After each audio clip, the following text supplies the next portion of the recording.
Starting tonight with that historic election yesterday, Donald Trump winning back the White House. President-elect Trump will have a majority in the U.S. Senate. Right now, the Republican Party has 52 seats, Democrats 43. And in the House of Representatives, the GOP leads with 203 seats, but still a number of undecided races. Donald Trump has sweeping plans for a second term.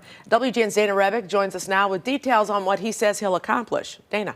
Well, there is a lot that he wants to get started on, from ending DEI programs and transgender rights to abortion, tariffs, and immigration. There is a lot on the table. Many anxious to see how swiftly and effectively Donald Trump will be able to push his agenda through Congress and the Supreme Court. As Donald Trump prepares to take office as president, he has promised big change, from immigration and mass deportations to revoking Obamacare. But just how much power under the law does he have? Legal experts say it depends on the issue. When it comes to reproductive rights, there has been speculation from the left on a federal abortion ban. And he said he would veto. Whether that's true or not is anybody's question. But he can take steps such as trying to make sure the FDA disapproves of the abortion pill. Yeah, I do anticipate that President Trump would try to get rid of Obamacare.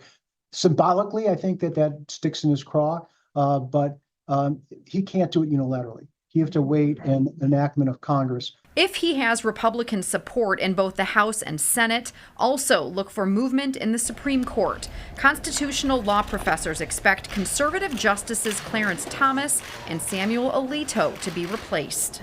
I would be surprised if at least one of them does not retire during the first 2 years, because the first 2 years are a time when the president is certain to control the Senate and therefore have quite a free hand in choosing a justice. And on foreign affairs, he probably could slap some kind of sanctions on Iran from day one. He can't obviously unilaterally stop the war between Ukraine and Russia, even though he would like to. But in terms of tariffs, other kinds of sanctions, as long as they're within the framework that Congress has set out, which is usually discretionary, he can take that measure. Trump would need congressional approval on other things, like dismantling the Department of Education. But it won't be easy, even with a conservative Congress and the Republican Senate not getting rid of the filibuster.